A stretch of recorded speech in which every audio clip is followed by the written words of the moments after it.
आज आपण कुकुर जातक ऐकणार आहोत. कुकर याचा अर्थ असा होतो की कुत्रा, डॉग. भगवान बुद्ध ने यह जातक शास्त्र जेतवन में विहार करते समय कही है. शास्ता जब जेतवन में विहार कर रहे थे उस समय भगवान बुद्ध ने यह जातक बताई है. वाराणसी में ब्रह्मदत्त राजा के राज्य करते समय बोधिसत्व कर्म के फलस्वरूप कुत्ते की योनि में जन्म लिया. सैकड़ों कुत्तों को साथ लिए महाशमशान में रहते थे. क्या हुआ कि उस समय भगवान ने कुत्ते की योनि में जन्म लिया, बोधिसत्व, और बहुत बड़े शमशान में वह रहते थे. अभी शमशान में रहते थे यानी वो लीडर थे, सब कुत्तों के लीडर थे और महाशाली, महाबुद्धिमान और महाशीलवान थे. तो एक दिन राजा एक सफेद घोड़े के ऊपर बैठ के सफेद जूते अलंकार सहित राज्य से बाहर गया. और बाहर जाने के बाद वहां उसका बहुत बड़ा उद्यान था, बगीचा था.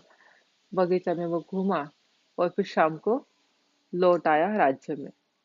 राज्य में लौट आते समय बहुत बड़ी वर्षा हुई और वर्षा से राजा क्या हुआ, गीला हो गया. और राजा ने रथ बाहर रखा और अपने महल में चले गया. जाने के बाद रात भर रथ बाहर था. तो उस समय राजा के महल के ही कुछ कुत्ते, पालतू कुत्ते, जो राजा ने पालतू बना के रखा था, तो वही कुत्ते आए और उन्होंने क्या किया, जो रथ का जो खींचने की जो रस्सी होती है, वह रस्सी चर्म की थी, वो खा गई. वे तोड़कर खा ली रस्सी. अब खाने के बाद दूसरे दिन सेवक जो होते हैं, सेवक, उनके शिष्य, तो राजा को सूचना देते हैं. कहते हैं, महाराज, रथ की जो रस्सी थी वो रस्सी कुत्तों ने खा ली.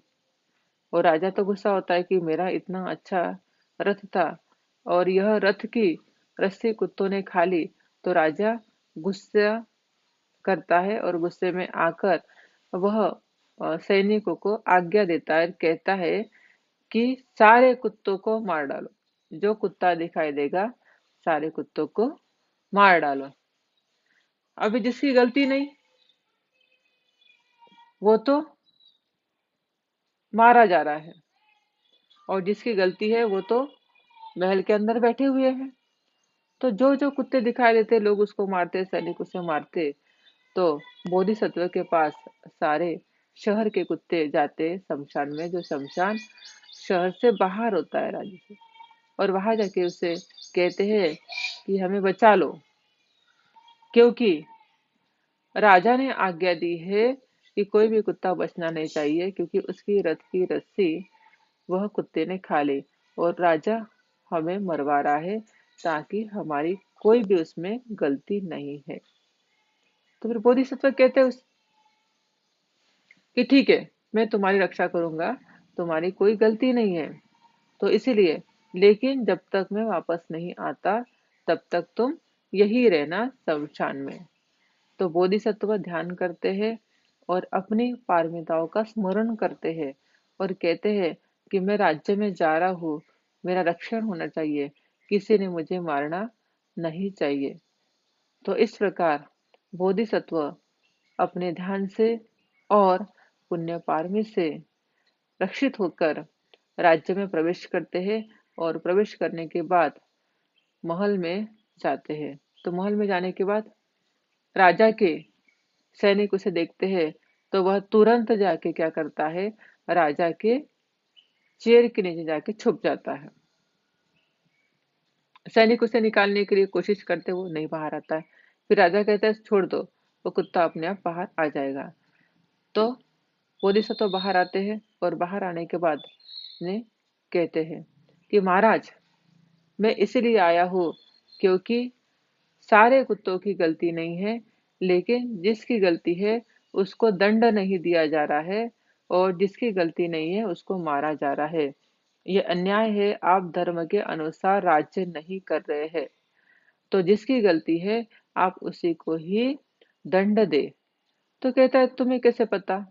तो बोलता है मुझे पता है कि आपके ही महल के जो कुत्ते हैं उन्होंने रस्सी खा ली आपके रथ की। तो बोलता है फिर कैसे आप सिद्ध कर पाएंगे? तो बोलता है कि मैं सिद्ध कर सकता हूँ, आप कुछ मट्ठा और कुछ तिनके लेके आइए, जो होते हैं ना, ताकि वो पिलाने के बाद कुत्ते वोमिटिंग करेंगे और फिर पता चल जाएगा कि किसने चर्म खाया है। राजे राजा की जो रस्सी है वो चर्म की थी, यानी चमड़े की थी। तो उस प्रकार सारे महल के कुत्तों को बुला के लेते हैं और सबको मट्ठा और तिनका पिलाते हैं।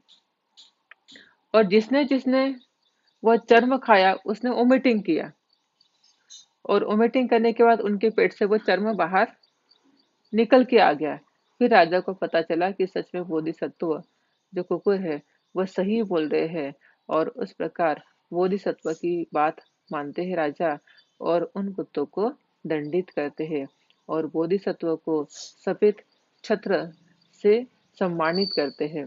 बोधिसत्व राजा को उपदेश करते हैं कि राजा, धर्म के अनुसार आप राज्य करें, जिसकी गलती है आप उसी को ही मरवाए, जिसकी गलती नहीं है आप उसी को दंड ना दे। तो इस प्रकार राजा ने भी बोधिसत्व का जो कहना है, धर्म उद्देश्य है, वो सुना। और राजा हर समय यानी जीवन के अंत तक राजा ने पंचशील का पालन किया, दान पारमी की और सबकी रक्षा की, प्राणियों की रक्षा की, और तब से किसी की कुत्ते की हत्या नहीं हुई, सभी कुत्तों को अभय दान दिया गया। और उस समय राजा ने अपने जीवन के अंत तक दान पारमी पूरी की और वह मृत्यु पर्यंत सुगति में प्राप्त हुए। इस प्रकार कुकुरवतीय जो बोधिसत्व थे, तो उन्होंने सारे कुत्तों को अभय दान दिया और वह भी अपने जीवन पर्यंत अच्छे कर्म करते समय सुगति प्राप्त हुए। तो यह सीख क्या मिलती है? इस कहानी से क्या सीख मिलेगी हमें? कि जिसने गलती की है उसी को शिक्षा मिलनी चाहिए। उस गलती की शिक्षा किसी और को नहीं मिलनी चाहिए जो कि गलतीहीन है, जिसने गलती नहीं की है। तो हमें यही सीखना है, जिसने गलती की है उसको ही शिक्षा मिलनी चाहिए, उसको ही दंड मिलना चाहिए, सभी को नहीं मिलना चाहिए। तो इसी के अनुसार हम धम्म सीखते हैं। तो कहानी यहाँ खत्म होती है। बुद्ध धम्म संघ के प्रताप से आप सभी का कल्याण हो, सभी का मंगल हो, सभी को आयु आरोग्य सुख की प्राप्ति हो।